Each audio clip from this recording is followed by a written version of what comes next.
feel like he's kind of taking charge here. So I was interested with the fact that he wasn't in the driver's seat, but that's okay. And Sam is pitching ideas to save this family, and Dean's like, no, that's not gonna work. No, that's not gonna work. We don't really have team case or team no case this week, but this feels very much like team no case behavior from Dean. This is how a team no case discussion goes. Sam wonders how their dad is doing, and Dean says he'd feel better if they were with John, and Sam says he'd feel better if John was with them. I'm gonna count this as character growth all around. I'm not even gonna be mad at Sam about wanting their dad. Sam's one major flaw in this season has been arrogance and anger, and it's really good to see him like nervous. Yeah. And not totally confident in the plan. He's really not confident in the plan because the next conversation they have.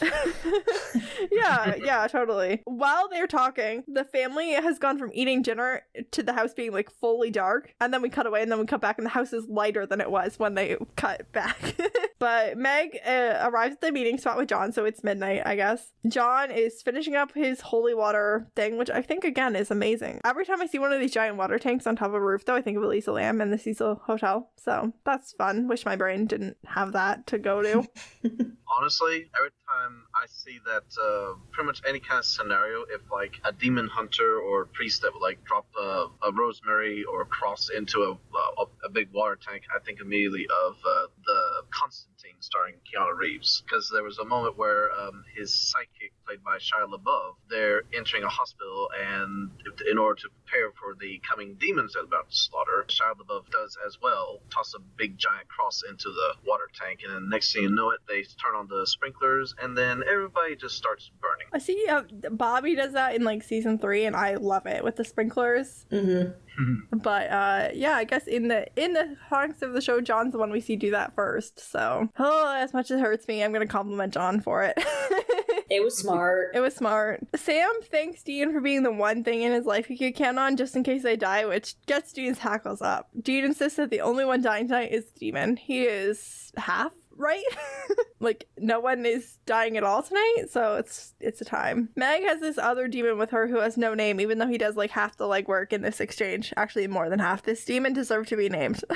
John hands over the fake Colt to Meg, who gives it to this other demon, who promptly shoots Meg with it, revealing that it's fake. Meg's really pissed that she's been shot, and John says, then I guess you're lucky the gun wasn't real. This is exactly how the boys talk to monsters. I never think of John as being funny, but this is funny. And John uses his holy water thing and it works. Meanwhile, the boys are still on stakeout and they are experiencing some anxiety about John's whereabouts because he has not called back. The radio starts acting up in the car, which is why they should have kept the radio scene in the pilot, because it explained how Dean got back to Sam's apartment when Jess died and why this radio thing tips them off that it's time to get out of the car. Lights in the house start flickering and they are out of the car and into the house like immediately. And we're getting like little bits of John. Not that I care about John anymore, but I guess the boys care, so I have to continue to care. John's a very overcompensatingly large truck has had all the tires slashed, so he can't drive away. We don't care about him right now.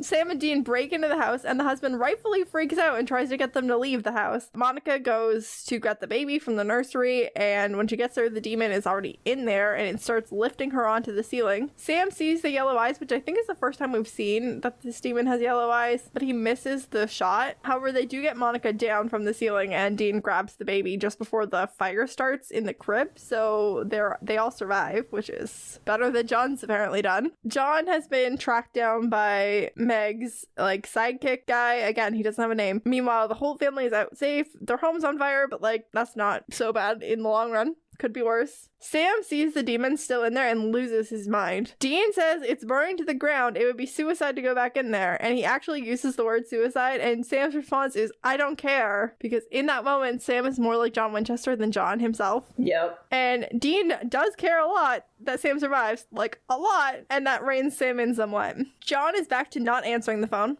when his kids call. But Sam is too devastated that they missed their shot to care. And Dean agrees that this demon is the only thing that they have collectively all cared about. But if Sam has to die to kill it, then he never wants them to find it. He doesn't care. Sam gets real outraged and is like, the demon killed Jess and the demon killed Mom. And usually the mom card works on Dean like a charm. Like, Dean is very predictable when it comes to Mary. Right. But he throws Sam's own words from the pilot back at Sam that killing it won't bring them back. And Sam responds exactly the way that Dean did when Sam said it, by slamming Dean up against the nearest surface and begging Dean not to say that, not to talk about them like that. Dean pleads with Sam that they are all each other has, as Sam had just said like 20 minutes ago, and all Dean has, and that without Sam and John, Dean doesn't think he can hold it together. That snaps Sam into this very underexplored leadership headspace where he takes charge. It's like a switch goes off in Sam's brain and he stows his crap and he remembers to worry about their dad and take action and figure out what's going on. John is not picking up his phone because Meg has it, and this time when they call, she answers and she says that they're never going to see John again, and it fades to black. To be continued.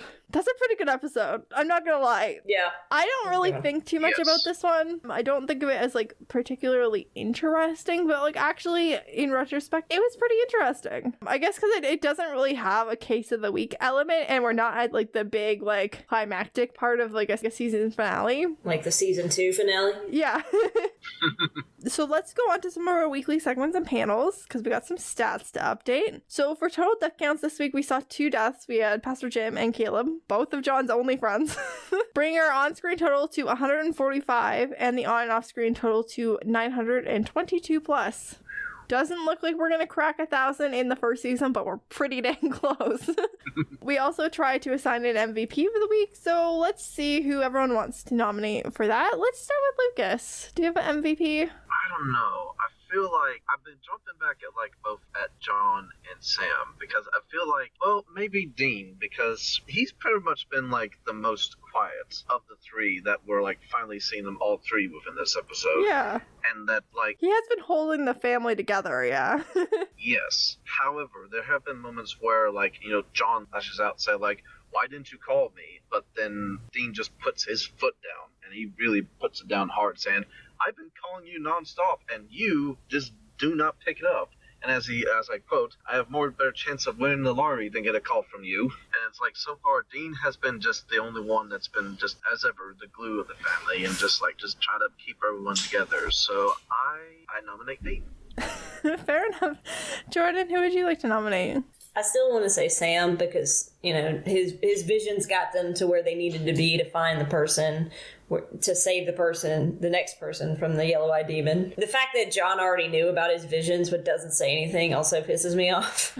Yes. It's like, oh yeah, no, how dare you not tell me about this thing that I already knew about. That I didn't tell you about. That I didn't tell you about. How dare you? Yeah, I hate John Winchester. Oh, yeah. But I'm gonna go with Sam because Sam goes and does the research, finds the records of like all the the kids that were born in that time period that they were looking for, and he finds just randomly runs into that woman, and it happens to be it's her 6-month birthday today. Yeah.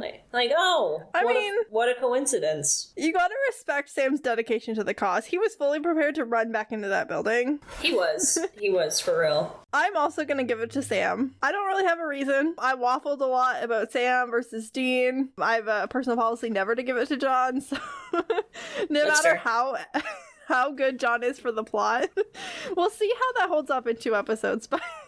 But yeah, we're going with Sam this week. Oh, I do have a question though. Yeah, a question. Would we say that Sam did his whisper in this episode? Because I don't feel like I feel like he would have had the chance when he talked to Monica, but I feel like he kind of like missed his chance when he just stumbled in. I don't think he took the opportunity. I don't think he did. The best opportunity for the whisper would have been when they were saving Monica and Rosie from the nursery, but I think at that point tensions were too high, and he was into like no a type of whispering. Yeah, he wasn't into like a shout, but he was definitely at like the full volume of his normal voice.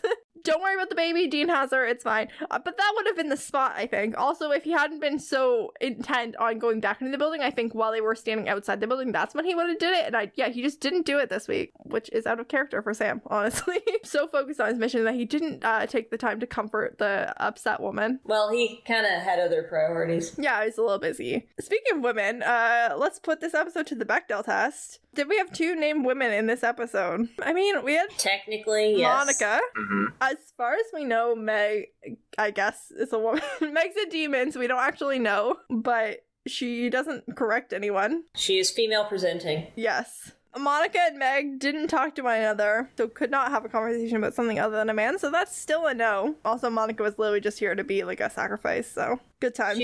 She didn't get fridged, but Yeah, it was close. she came close. Dixie's case of the week was demons. Have anything for the mythology section? I don't know if either of you have anything you wanted to add there. Nah. No.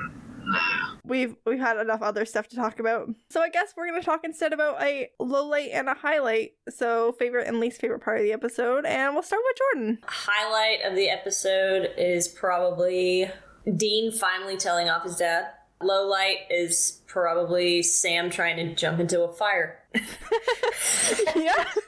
That was not a great time. I agree. Lucas? I would have to agree, yes, definitely Dean standing up to John for the first time. Like, that just goes without saying. I feel like the low light would be for Sam when he just goes up to Monica and saying, like, hey, I live right down the road from here. What's your baby's name? Rosie. Oh, how old is she? About 6 months. I agree. Yeah. It was so creepy. So creepy. So creepy. It's like, these are like stalker child kidnapper vibes, and it's like, this is not at your best, Sam. That woman did not seem suspicious. She did not. Like, this, oh, what a nice man. Monica is too trusting to survive. The fact that Monica survived seems wrong. I mean, That's fair. Oh, yeah, no, I totally believe that you just live down the street, and I haven't seen any moving doesn't vans. ask which house or anything. No. Doesn't ask any personal questions. Sam, like, oh, like, you just moved in, like, oh, like, are you moved, like, you moved to the neighborhood with, like, your wife? Or it doesn't ask anything. No Nothing. questions.